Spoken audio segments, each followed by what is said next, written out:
Uh, Hello. Am I audible? Okay. Okay. So yesterday we talked about membrane remodeling and its importance in various biological systems. Before I go into biogenesis of membrane and its regulation, I'd like to discuss something about the physical property of membrane, which actually determines the fission site, which we discussed yesterday by Dynamin, which breaks the membrane. The site, how it determines, it's determined by physical property of membrane, and how frequent it will occur is also determined by these properties. So if we go to that next slide, you would remember this slide. Yesterday I have shown that's a process where endocytosis, where vesicle is cleaved from the plasma membrane, Dynamin self-assembles, and there is GTP hydrolysis and conformational change, which will change the diameter and squeeze the membrane, making it more narrower. And it's always seen that the fission is not within the Dynamin where it is forming the self-assembled structure. It's at the edge between Dynamin assembled and where Dynamin is not there, so at the edge. And that has a very good implication, because that is the site which has very different physical property, membrane property, and that gives the nucleation of membrane fission, and that also determines the frequency as well as the kinetics, how fast it will happen. So if you go to, there was a beautiful study by group which says the membrane shape at the edge of the Dynamin helix sets location and duration of the fission reaction. So if we see that, set up a very in vitro experiment where they make large vesicle, which is shown here, and that is fluorescently labeled as red. This is the vesicle. And then, with an optical tweezer, with the help of a bead, it makes a nanotube. And this nanotube will mimic the neck of the budding vesicle. And this is kept in this configuration because it will pull otherwise. So there is a micropipette which will aspirate and give sufficient force to keep them in one place. And you can change this aspiration and you can increase the tension. So you can change the tension in this part of the nanotube. And this is fixed by laser, so optical tweezer. So using laser, so it will be fixed point. And you can change the force here by aspiration and change the tension. And now you can introduce different molecules in this system by another micropipette, and then you can monitor effect of those.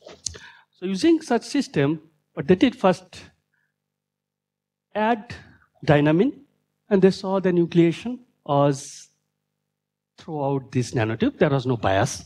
It was throughout, and it was more or less uniform. If you see the graph, it is very, nucleation was more or less uniform throughout this. This is 0 being this position, and 1 being this position. And after showing that it is uniform, then when they add GTP, GTP is required for change in conformation and fission, and there is fission. So once they develop that this assay, they now did various experiments, which is like, we go to next slide, I'll come back later here. There are a couple of movies.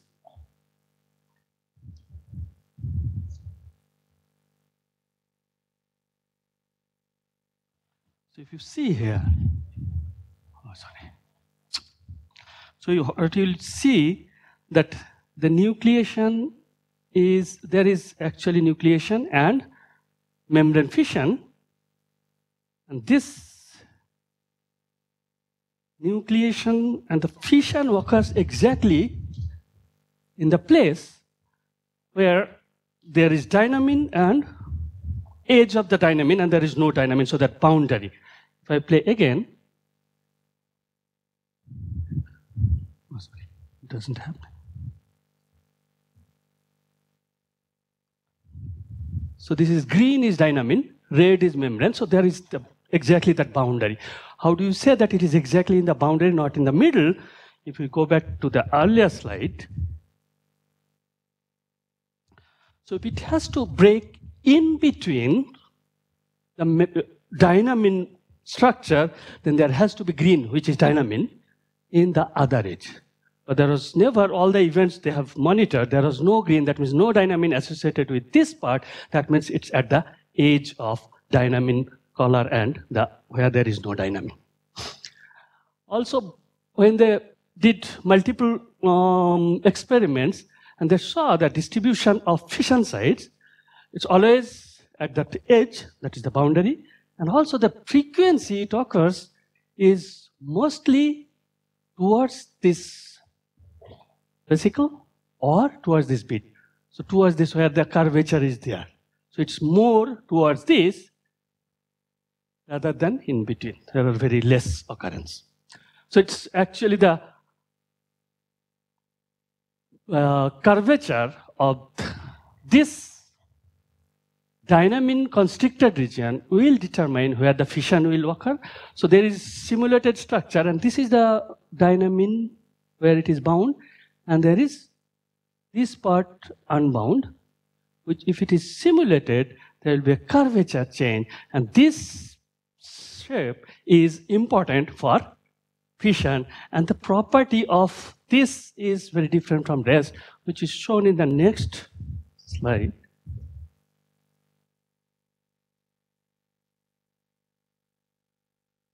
Oh, this okay.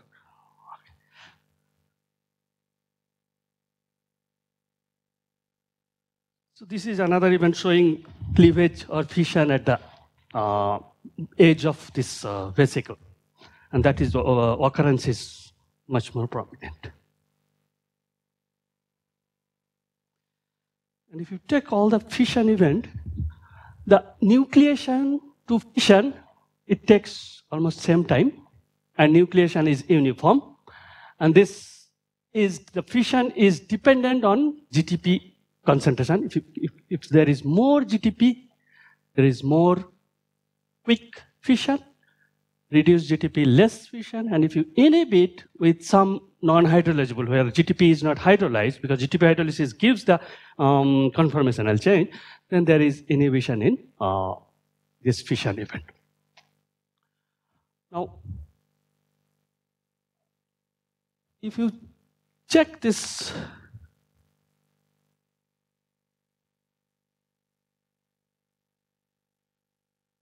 video, this shows that there is a bead and it's attached to tube, and when Dynamin and GTP added, there is a torque. That means there is some force which rotates this bead, and this torque can be converted into some energy which can reduce the energy barrier between the tube, which is not constricted, where Dynamin has not constricted, and once Dynamin binds and it makes smaller diameter. So this gives the energy barrier. So this energy barrier, if you subtract the amount of energy required to bring to the favorable state, that matches with the Dynamin, which gives that torque. From the torque, we get that energy, and that gives this that minimizes the energy barrier and then makes fission viable. Now, one can change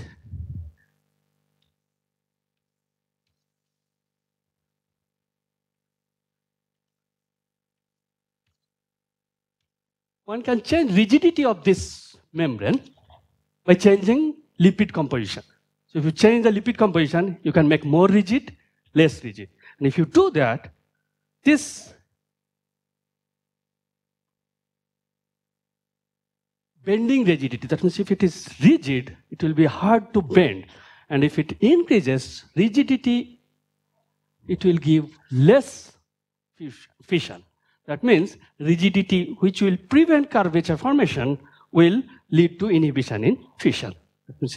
Fission is, it takes very less time when it is less rigid, and when it takes long time when it is more rigid. So it's dependent on rigidity of the membrane, as well as tension, which actually we can vary by aspiration here, and then you can increase the tension here.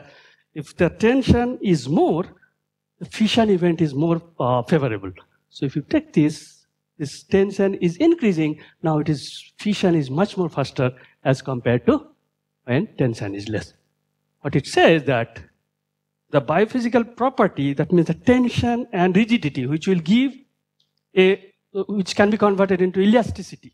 So elastic energy is more at the boundary between where Dynamin, which constricts the membrane, and the unbound part, which is unconstricted, and there is a curvature, the elastic energy is highest, and that's why this gives the maximum reduction in energy barrier. So you will have very less energy barrier, and that gives the location where the fission will occur, and it will be more frequent. So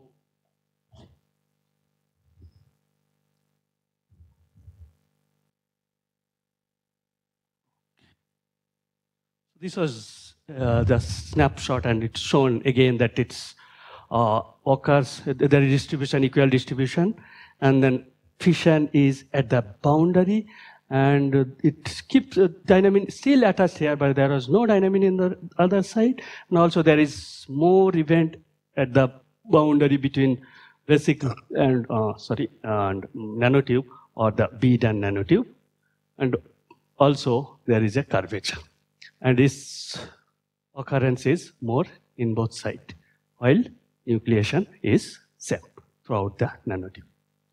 So that shows that Dynamin, which binds the tubular part, which is generated during vesicle formation, which like if it is plasma membrane is flat, it forms vesicle.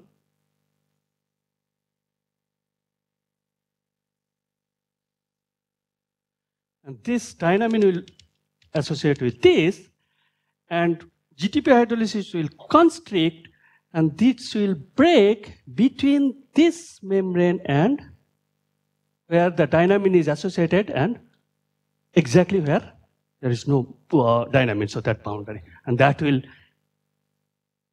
give hemifusion of this membrane, that means inner membrane, and then the inner leaflet is done, then subsequently other membrane, that means outer membrane, will fuse. So there will be release of vesicle from the plasma membrane. So with this, I would like to now switch to my next talk, which talks about membrane biogenesis and its regulation.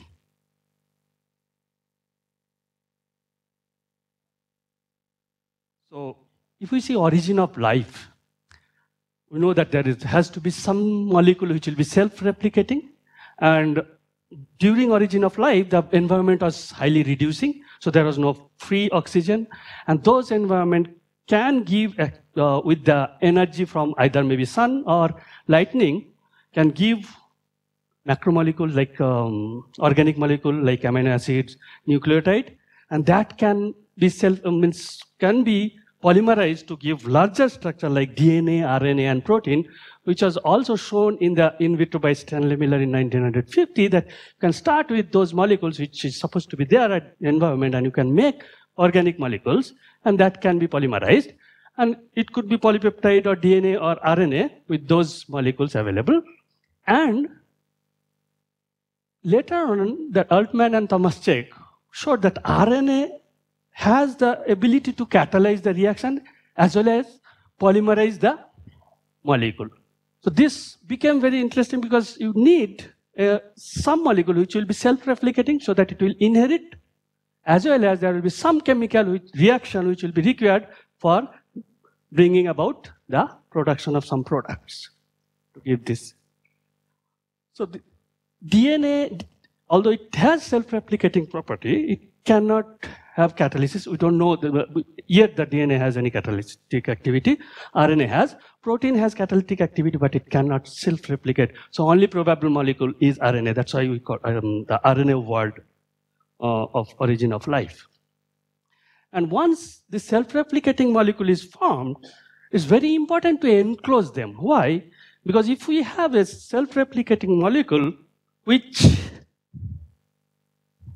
is RNA, now you have many RNAs, and some RNA maybe something which is different in sequence, so which maybe one of them has superior quality, which will be giving superior product, and that will have advantage. If you don't enclose them, the product from the superior molecule will diffuse, and it will not have any selective advantage, because all the other molecules which is not superior will also get the benefit. So there will be no selective advantage.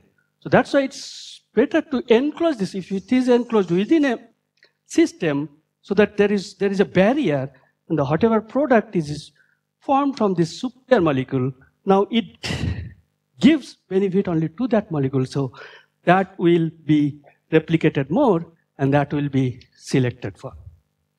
So this barrier, as we know today, is a membrane bound structure, which is very important for all the living organisms, because if we don't have that membrane system, we will not be surviving, because all the cells has huge, there is very high concentration of many molecules like protein, nucleotide, DNA, RNA, many metabolites, which is against the concentration gradient from the environment. And to maintain that, there has to be a barrier, and membrane gives that barrier.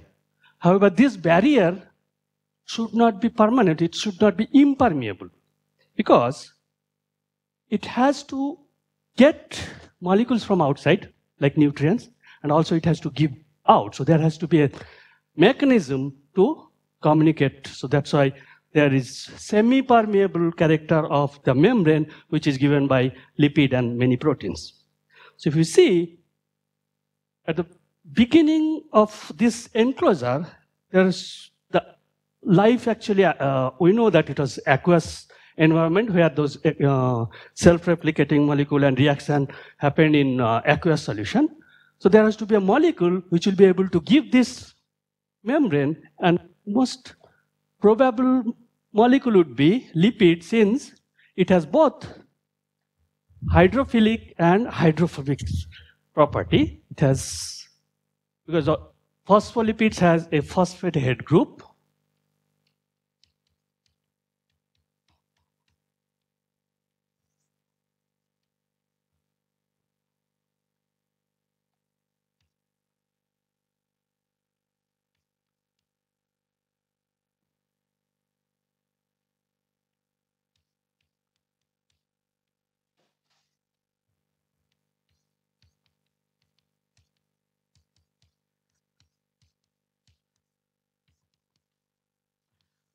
this head group is always charged because there is a phospholipid, is phosphate group can be charged, and also head group could be many charged molecule like phosphatidylserine, phosphatidylcholine, so serine, choline, ethanolamine, which also can give charge. So this will be polar. Rest of the part is hydrophobic. This is highly hydrophobic because hydrocarbon. So lipid has the amphipathic character, which has both hydrophilic as hydrophobic, and lipid is most probable molecule because the that time whatever the environment is and the molecules like methane, carbon dioxide, phosphate, all were available, so you can make lipid easily. And this, if you depict head group as dumbbell and this acyl chain which is tail, so it will be like a head. This part will be head, and this will be tail, rest of it. And this will be like, if the cross-section of this is similar to cross-section of this, then it will be parallel. But if cross-section of this is larger than cross-section of this, then there will be conical. So depending on the lipid, we can make a different structure. So what are those structure which is possible from lipid, so if the cross-section is conical, this will give micelle. And this is not good for enclosure because there will be no, the entire core will be hydrophobic, which will exclude water because it will be thermodynamically unfavorable. And this is head, which will be interacting with aqueous solvent. And there will be no space for enclosing the replicating molecule or other molecules. But the lipid, which has this cylindrical structure, which will form a bilayer, like this, arrangement will be like parallel. The head group out in both sides. So there will be two layers. One layer, the head group will be out this side, and another layer, head group other side, and there will be tail from both sides. So there will be hydrophobic core, all water gone, and this will be charged. So this will be in interaction with solvent. And now you can form a thin layer, two-dimensional bilayer, but as soon as it is in aqueous solution, if you introduce into aqueous solution, it will fall back to form a vesicle, because although we have hydrophilic exposed to solvent here and hydrophobic is inside, at the edge, this hydrophobic core will be exposed to aqueous solvent, which will give very high entropy loss, which is very difficult, for thermodynamically very unfavorable. So they will come and coalesce together. So it will fall back into a vesicle-like structure where it will form a vesicle, and inside there will be a trapped aqueous solvent, and this will be in contact with this head group of inside, and then outside aqueous solution can be with this head group, and there is no hydrophobic part which will be exposed to solvent because you have enclosed all the sides. So that's why this structure, lipid, which can give this structure with the aqueous environment, now this is the most probable structure which arose during the evolution, origin of life, and now RNA and other molecules are entrapped there to give the replication and then to make a primitive cell. And this cell, when they replicate, it will now require synthesis of these lipid molecules and also proteins.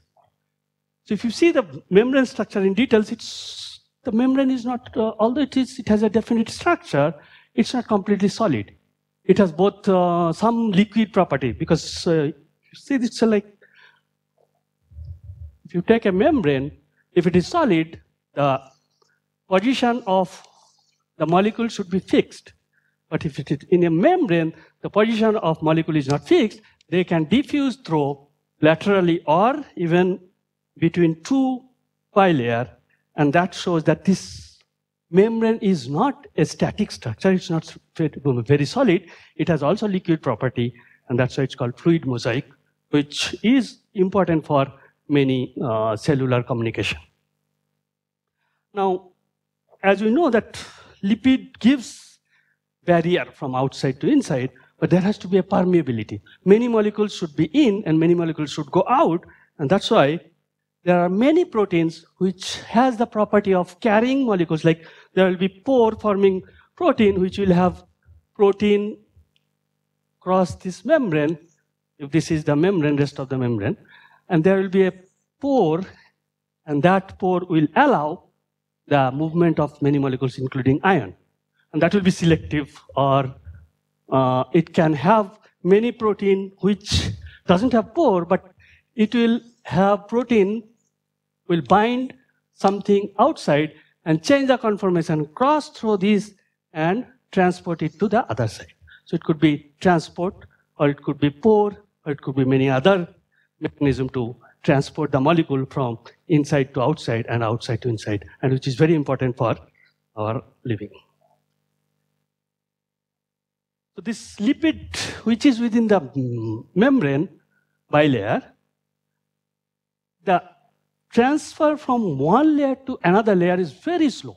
But within the same layer, it can diffuse very fast. It's in milliseconds, or even microseconds, something. 1 micrometer per second. It's very fast.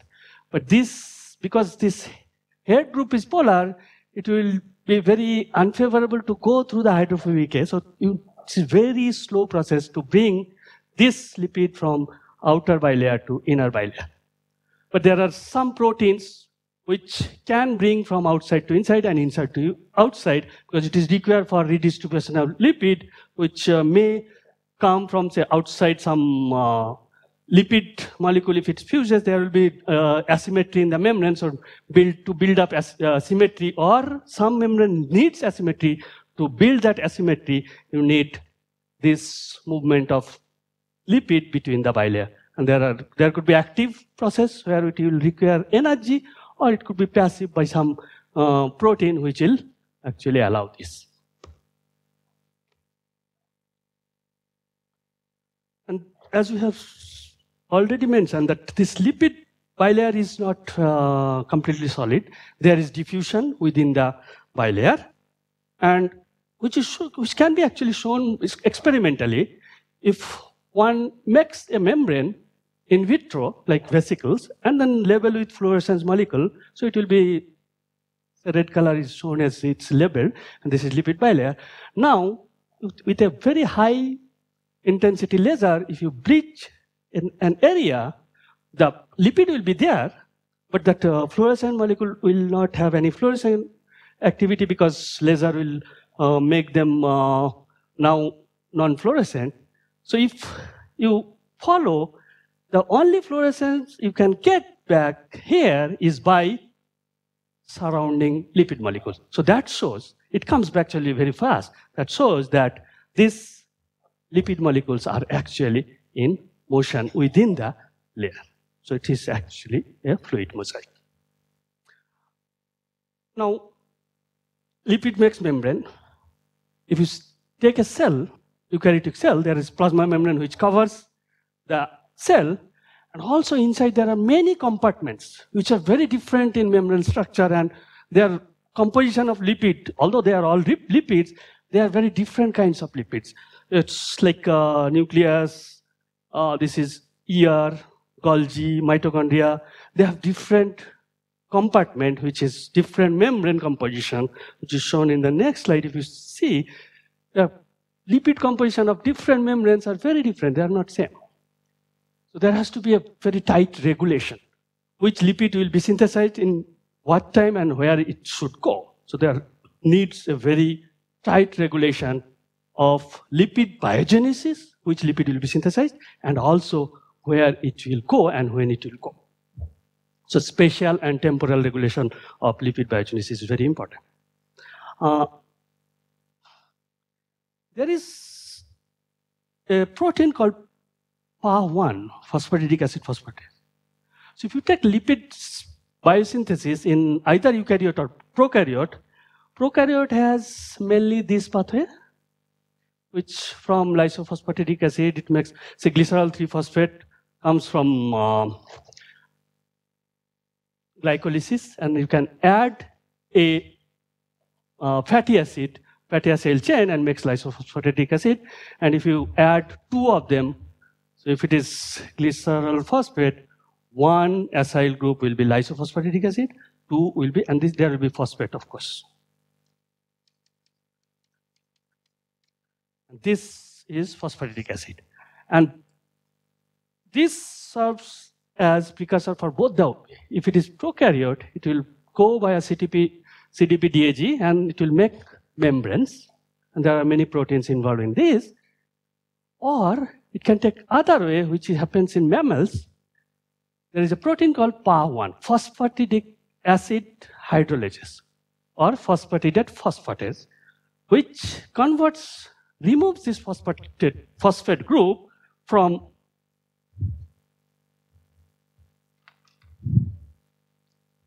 this phosphatidic acid phosphatase. This is called phosphatidic acid phosphatase. It removes phosphate group and makes, this is glycerol backbone, diacyl glycerol. And this diacyl glycerol now can make, it can add another acyl group here, and can make tri-acyl group and triacyl glycerol. So triacyl glycerol is storage form of lipid. When we have excess nutrient, we store lipid in the form of TAG, and when there is starvation or we need nutrient or need synthesis of membrane, then or we need energy, then that can be converted to DAG and it can go to membrane synthesis or it can get into glycolysis and give energy. So this is very important. TAG, we store fat in the form of TAG. So this regulation is very important, whether it will store lipid or it will make membrane. Yeast has both the pathway, both eukaryotic as well as prokaryotic. This is, of course, yeast is an eukaryote, but mammal has only this, prokaryote has this, yeast has both. So in yeast, when this gene is deleted, so this gene actually, not only it has enzymatic activity where it removes phosphate group and regulates this dynamics, it also has a very different role. There is a protein called OP1P. So OP1, it can go to nucleus, and nucleus has DNA, and DNA has some promoter called INO promoter. So OP goes there, bind to promoter, ion promoter, and these promoters are present for genes which are involved in membrane synthesis. So if OP1 goes to nucleus, it gives more membrane.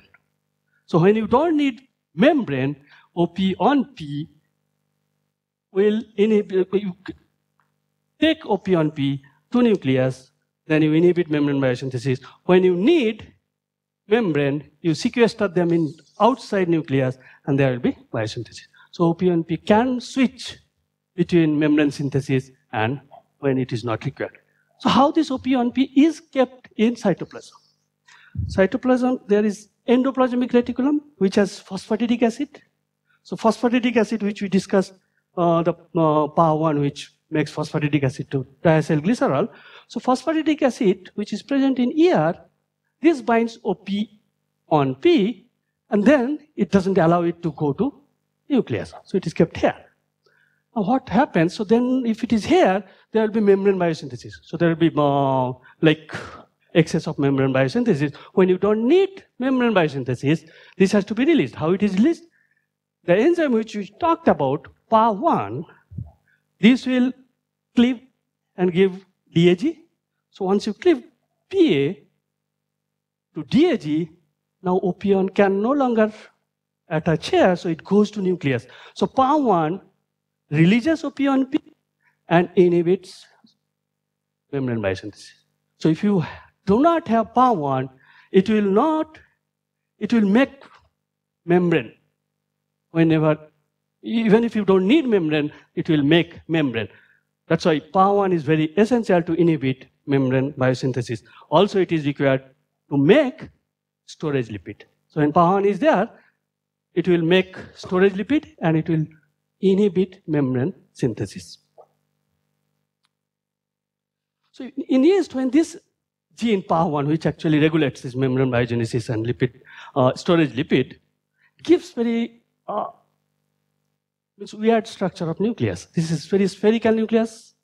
When that gene is taken, gives from spherical shape to gives abnormal shape of nucleus. So this protein is required for maintaining spherical shape, and which is actually confirmed by TEM, that this is the nucleus when the protein is there. When there is no protein, this becomes very enlarged. This is nucleus, and there is lots of enlargement. And here also, there's lots of enlargement. So it's abnormal. And there are many membrane synthesis. So there is excess membrane synthesis, which is due to loss of this protein, and that gives abnormal shape of nucleus. It also has many other defects. It will give fatty acid toxicity. Then, since this gene is required for storage lipid formation, so it will have less storage lipid, and also it will give it has some effect on growth. It will give slow growth. So many, including the nuclear expansion, that abnormal shape, and temperature sensitivity. And this is shown in yeast. However, and also the yeast, if you take the evolutionary tree, there are 5 different clades of Pistoconta, which has mammals as well as yeast, and then Dictyostelium, which is amoebozoa, then Trypanosoma is excavata, then Straminopiles alveolata rhizaria 1 clade, and then Archiplastida, whereas plant and green algae. Now this is whatever studies so far shown that's present in yeast and also in mammals. Whether this regulation, which is very important for membrane biogenesis regulation, whether it is present in other clade, it was not known. So we took one of the very primitive organisms, Tetrahymena, which is very lower eukaryotes, one of the very beginning of the eukaryotic evolution. And we asked whether, and Tetrahymena, although it's a single cell, it has all the organelle other eukaryote like nucleus, mitochondria, ER, Golgi. Additionally, they have many more membrane-bound structure. It has like mouth-like structure, oral apparatus, where it actually, by phagocytosis, it takes food from outside, and they make food vacuole. So that is also another membrane, extra membrane structure. It has contractile vacuole, which has membrane, which actually maintains the ionic strength.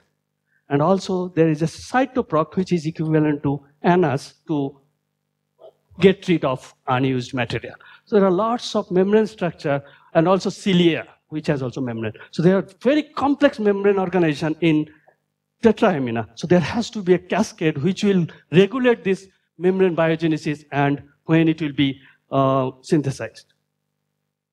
So what we did from Tetrahymena genome, and as we have already discussed that it has also various nuclear remodeling event and division, which will have different requirements at different time. So it has to be regulated. So in Tetrahymena genome, we took the yeast PAH1 and then did a search whether that is also present in gene, and we found surprisingly not one, 2 of them. One was very similar in size to yeast and other organism. There was also one small. So since this one was very similar in size, we went ahead with this, whether it does the similar function in Tetrahymena. First, we have to show that it is actually catalytically active, which has phosphatase activity, PAH. And we expressed, purified, and indeed we got very good activity. And if it is a PAH, it has to be magnesium-dependent, which we have shown that it is magnesium-dependent. That means it's a bona fide PAH.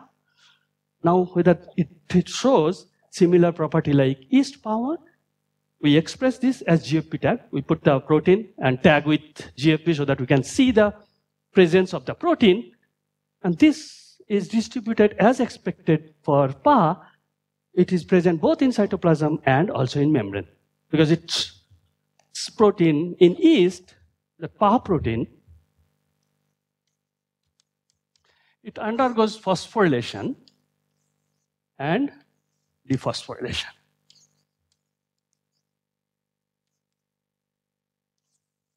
So when it is phosphorylated, it is in cytoplasm and it is inactive. So to be active, it has to be dephosphorylated. It has to be in dephosphorylated form when it goes to membrane and it functions. So it's as expected, it is in both. Also, it should go to endoplasmic reticulum where phosphatidic acid is there, and that gets converted to diacylglycerol. And we see our protein, which is GFP tagged, so it will show the location of protein, PAH protein, and we use a specific dye which will stain ER. And if you see yellow spot, that will be where both are at the same position, because red and green will give yellow. And we see actually this protein is present in ER. So that shows that it may be the bona fide member. And then we checked what role it should play. So for that, we generated a knockout. In Tetrahymena, knockout generation is a little different because instead of 2N, it has 45N. So the macronucleus, which has each chromosome is present in 45 times. So you have to remove all that, replace all the 45 copies, which can be done because the division of macronucleus is not mitotic. So it's not that homologous chromosome will go to two different cells, like because they align in the metaphase in two different directions, and that will be pulled. So one copy goes to this side, another copy goes to this. 2n means one n will go this side, another n here.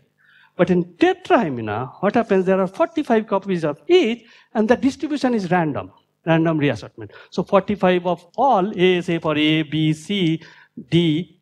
So if you do random, you can get maybe, so before division it will be doubled, so it will be 90. So you may get 45, 45, you may get 40, 50. So there could be a wide range of distribution.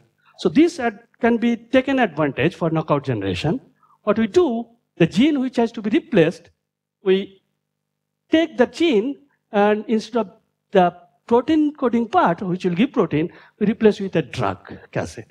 And this drug, if we now introduce this construct, it will replace this. So it will have now drug instead of genes. But you cannot do, when you do this transformation, you get 1 or 2 copies, not on 45 copies.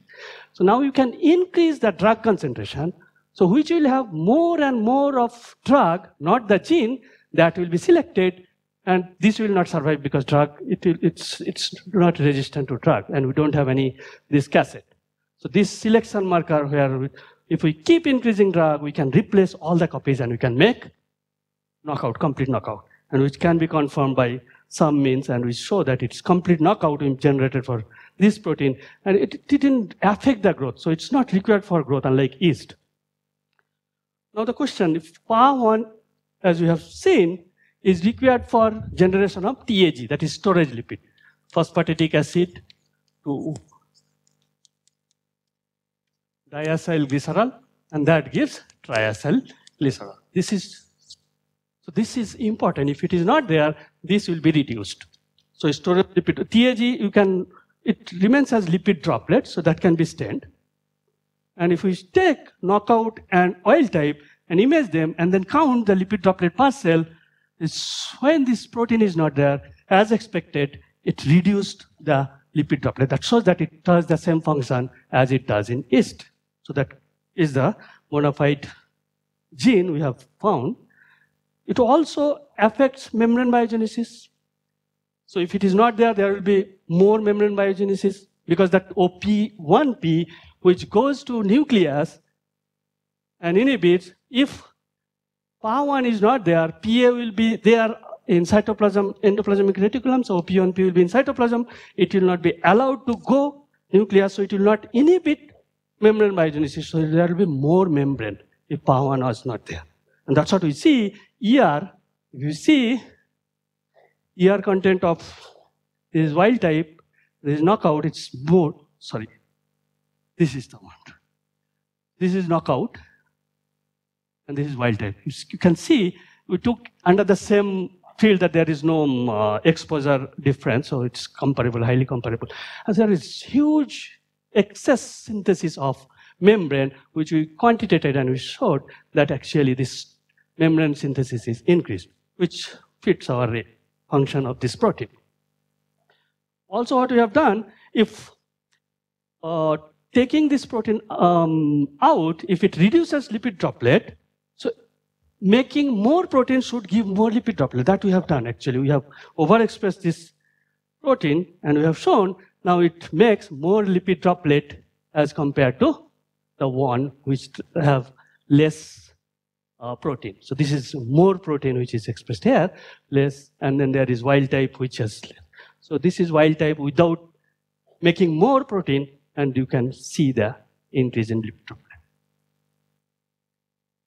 As we have already mentioned, in yeast, this protein, when it is taken, it's removed, it gives abnormal shape. To see whether tetrahymena has similar effect, we actually did some GFP tag nuclear marker, and it gives completely spherical even when we delete this gene. So it is not required in tetrahymena, unlike yeast. So it is not controlling the spherical shape. It is still spherical. In case of yeast, it becomes like abnormal shape. So there is some other mechanism in tetrahymena which would actually maintain this spherical shape. which isolated nucleus also and showed that it is completely spherical. There is no extension. Now, this protein, when we remove, there is no role in nuclear shape.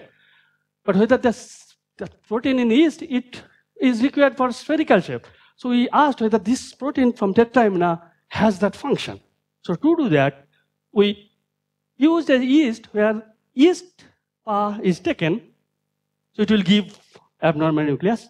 Now we introduce not yeast, but tetraamina, and it can actually make spherical. That means the protein has retained the function, but in tetraamina it doesn't give this defect. Maybe there is other mechanism to compensate that defect. So it is very, it's not only, it tells that this has the function, it also tells that this is conserved functionally, and it can be replaced between yeast and tetraamina, which is actually two different clades very far away. And it also not only rescued or did the yeast function in nucleus, it also did other function, known function like lipid biosynthesis, which will be more those genes. If that gene is not there, PAH1 is not there. So introducing tetraamina PAH in yeast, it also reduces. That means it does the yeast similar to yeast PAH1, so it's completely replacing. It also makes more TAG, so it is actually doing yeast PAH1 function, tetraamina, and also rescues growth, showing that the PAH1 of tetraamina is conserved with that of opisthoganda, that is yeast and mammal. Now, we have shown that this clade and this clade, these are present and they are very conserved, functionally replaceable. We have also taken representative organism from these, and we have shown, we have predicted by sequence analysis, we have found that homolog, and we made that gene and introduced in yeast where this gene is deleted. Now introduced from other organisms from different clades, and they do exactly the same thing. That means what it says? It says that in evolutionary tree, any gene from this gene from any clade can functionally replace opisthoganda. That means yeast. That means they are functionally conserved. If it is functionally conserved in all the clades, it has to evolve very early in the evolution. That means it should be in the common ancestor, which could be the last eukaryotic common ancestor. So we showed this first time that it's a gene which has evolved very early, and it's probably in the last eukaryotic common ancestor. And the function of this protein is so important that didn't even allow any change. It can actually do any protein. So that protein from anywhere you can take, and it can replace the function of another organism. That shows the importance of this membrane biogenesis and regulation. I have already mentioned that this protein undergoes phosphorylation, which phosphorylation by many kinases. Kinase adds phosphate from the ATP. And once it's phosphorylated, it is inactive, doesn't have function. So to make it functional, there is another protein called NAME1 in yeast, and it has a regulatory subunit. NAME1 will dephosphorylate, and then it will make active. When you don't need membrane synthesis, it will be active, it will dephosphorylate, and it will be active now. And so once it is active, it will give TAG, as well as it will inhibit membrane biogenesis. So what we now wanted to see whether NAME1 is also present in tetraamina, and we did sequence analysis. We found many of them. We started with 4. We generated knockout, that means removed one by one, and showed that out of this tested, one of them, this NAME1B we named, it actually regulates lipid droplet. So that you see,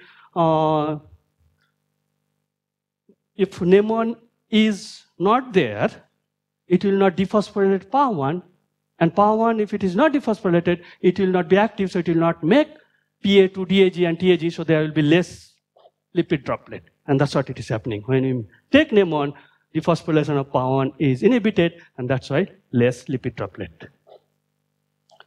Now, to show that actually NAME1 works through PAH1, so this is NAME1 in yeast, it has shown that it works on PAH1 phosphate. So if it is phosphorylated, NAMON will make dephosphorylated. Okay. So this phosphate will be removed. Now here, whether in tetraamino it is the case, this is the NAMON which works via PAH1. So what we have done, we have taken cell which doesn't have NAMON deleted, so it will have less lipid droplet. And then we overexpress this protein, PAH1. So what NAMON does, it dephosphorylates. Now, phosphorylation comes from kinase. Now, if we make more of this protein, since kinase is limiting, there will be always some population which will not be phosphorylated. So which will be like having NAMON. NAMON will make dephosphorylated. Overexpression of this protein will also give some dephosphorylated protein. And that should rescue this loss of function of NAMON. And if they're together in the same path. And that's what it happens when we increase the expression of PAH1 in NAMON knockout. This is NAMON knockout, reduce lipid droplet. In rescue, there is not 100% rescue. That is expected because you cannot get many unphosphorylated because kinase will do, but there will be some subpopulation which will be dephosphorylated, and that rescues 50% of the phenotype. So that shows that in tetraamino we have now found a cascade which functions like yeast, NAMON, which will act on PAH1 and have this regulation. So it's very conserved. So what we have shown, it's very conserved across eukaryotic evolutionary tree, and this has evolved very early.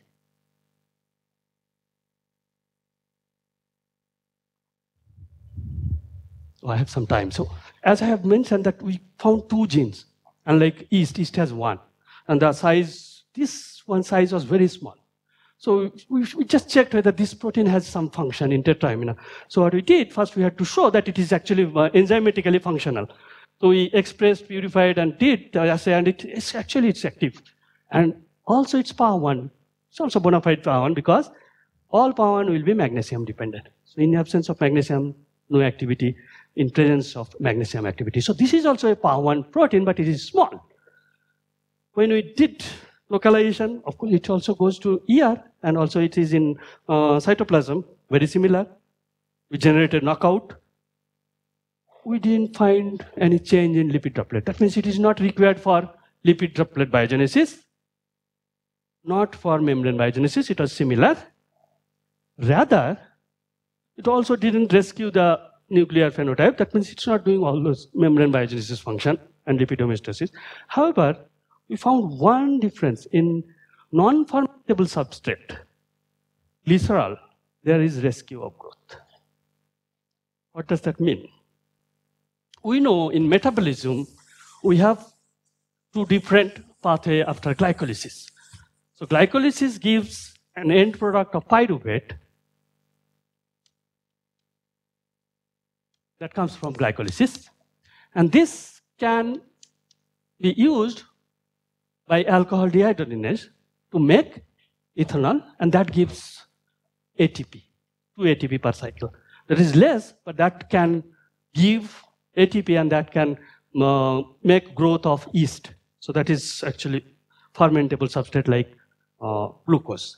But there are some substrate, if you glycerol or acetate, which cannot be fermented. So this ethanol, this pathway will not be there. So it has to depend completely on TCA cycle. So this TCA cycle, pyruvate is converted to acetyl by pyruvate dehydrogenase. That is the first enzyme which commits to the TCA cycle. And this is actually only rescuing this pathway. That means it is involved in respiration. And this could be possible. We have a working model. We don't know exact function in tetraamino, but this tetraamino small form, in yeast it thought it could do that when there is no yeast PAH1, there will be excess PA because PA will not be catalyzed. And that PA is known to inhibit a phosphatase, PP2C group of protein. If it inhibits this, it will not dephosphorylate pyruvate dehydrogenase. So if it is not dephosphorylated, this activity is very low. It is inactive. And this is required for TCA cycle. So if excess PA it will inhibit this TCA cycle. So growth will be less. Now, if PAH1 is there, this will be reduced, phosphatidyl, it has activity, phosphatidic acid phosphatase, and then this inhibition will be less, and there will be active form, and there will be TCA cycle. So how do we propose that TTPA2 in tetrahymena may have some special role, and it has the minimal role, because it doesn't do membrane biogenesis or lipid droplet homeostasis, but it can at least rescue the respiratory phenotype. So this could be a probable function of TTPA2, which would be the minimal function, because large one also has this function, but small one has only this function, not other function. So with this, I think I think I am done with that. I'll be actually happy to take any question, and I'd like to thank those two people who did this work, Anup and Sushmita, and I thank you all for your patience. Well, any questions? Any questions? Yes.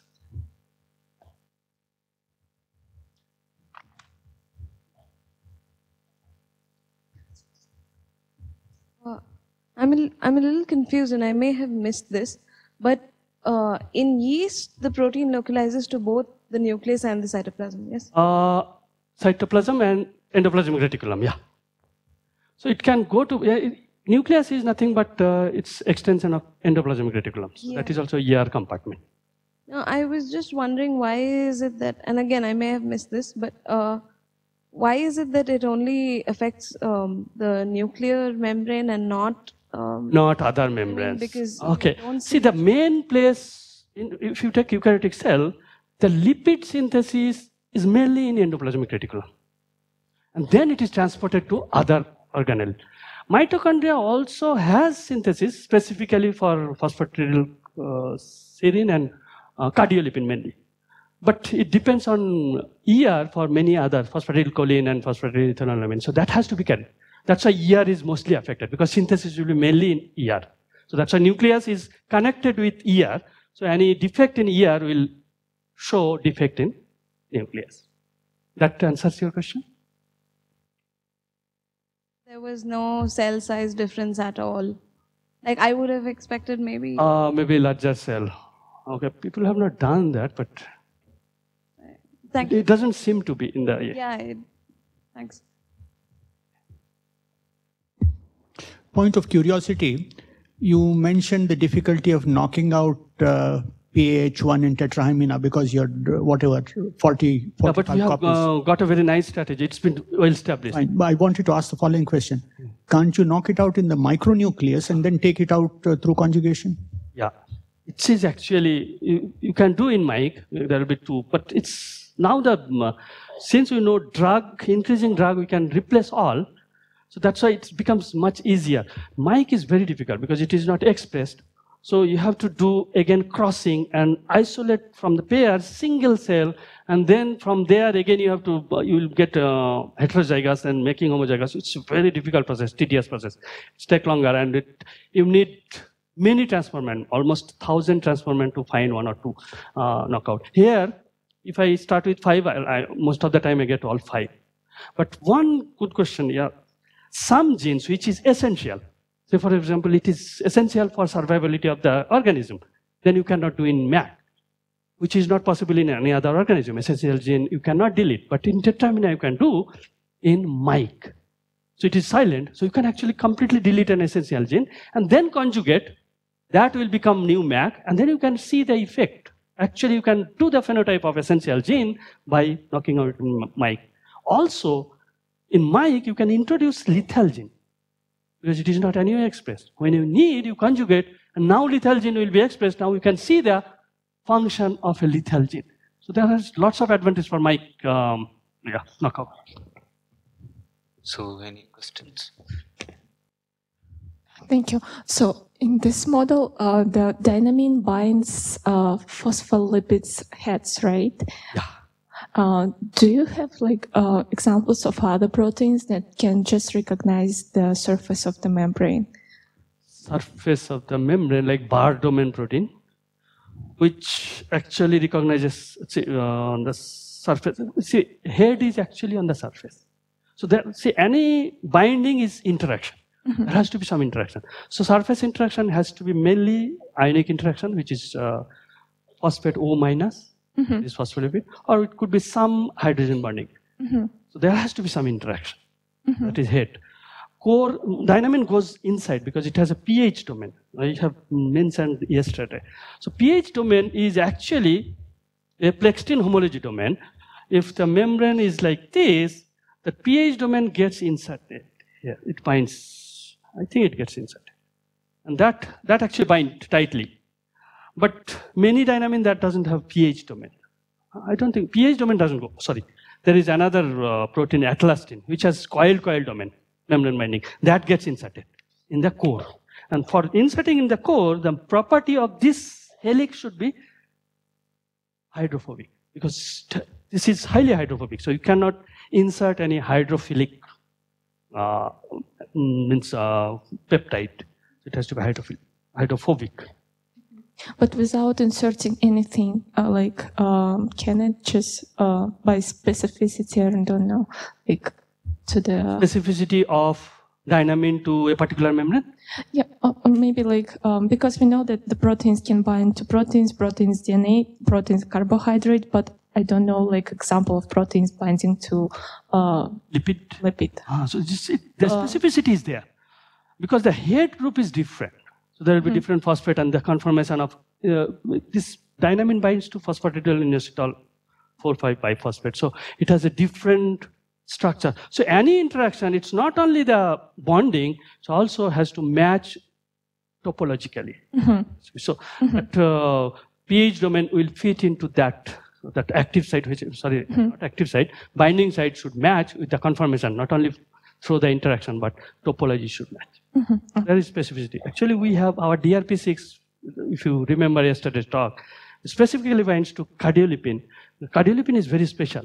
It has small head group because it has and it has 4 acyl groups and 3 glycerol. So this is glycerol. This is attached to another phosphatidic acid, which will have 2 glycerol and 1 glycerol and 2 acyl group. And this is also attached to another phosphatidic acid, this will not have head. This will be the head, only head. And this will also attach to another phosphatidic acid, which will have glycerol and, this is glycerol and 2 acyl chains. So huge hydrophobic part. So if you make hydrophobic part huge and head small, and if you attach in a membrane will be negative curvature. Head group is outside and inside will be more. So there is negative curvature. So there is specificity. It will, topology will match. So some will be positive curvature, negative curvature, and some specific lipid will have some specific group which will interact. And in crystal structure also people have shown that pH domain very nicely interact with it. Thank you. Did you look at mitochondrial morphology in the PAH2 mutants? No, we have not, because it is not known yet, but yeah, we know the morphology is not different, at least in yeast. Only defect they could see is those lipid droplet number less, nuclear expansion, then of course the other membrane biogenesis genes are highly expressed. So any other questions? Well, it seems to be no other questions.